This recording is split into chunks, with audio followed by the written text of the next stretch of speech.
Hey guys, as we continue in our build series this week, I want to remind you of our main passage in Matthew 7 verses 13 through 29. You remember we looked at four different scenarios where two different things were contrast, right? We looked at the saved versus the not saved, the wise and the unwise, the deceived and the self-deceived and the undeceived, and the false prophets and the true.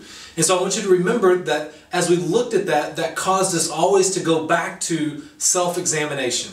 We always wanted to look back into our own lives and see if we have been self-deceived or if we were living a foolish life instead of a wise life. And so as we look at our passage for today, Luke 18 verses 10 through 14, I want us to have that in the back of our minds. I want us to remember to self-examine as we read this passage today, because what we find is in this parable of Jesus, this teaching story that Jesus tells is a really condemning story where there's a man who comes to the church, to the temple, and who is worshiping and is praying and is claiming and talking about all the boasting about all of the good things that he's done, right? All the church things that he does. And yet there's another man who comes and just falls before the altar, so to speak, falls before God and says, God, I am a sinner. I don't deserve to even be here. Will you have mercy on me?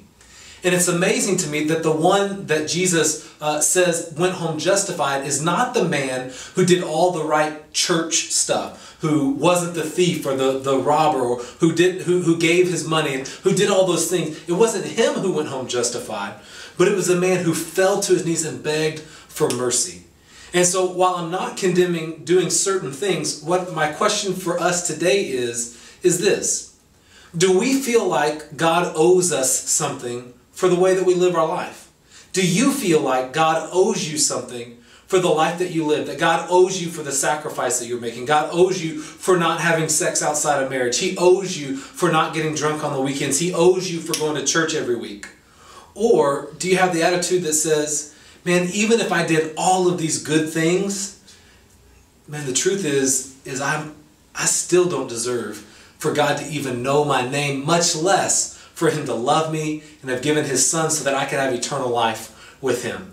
So as you read Luke 18, self-examine, look back into your own life, search the dark corners and see if you feel like God owes you something for the way that you're living life. I love you guys. I hope this encourages you. I look forward to talking to you tomorrow.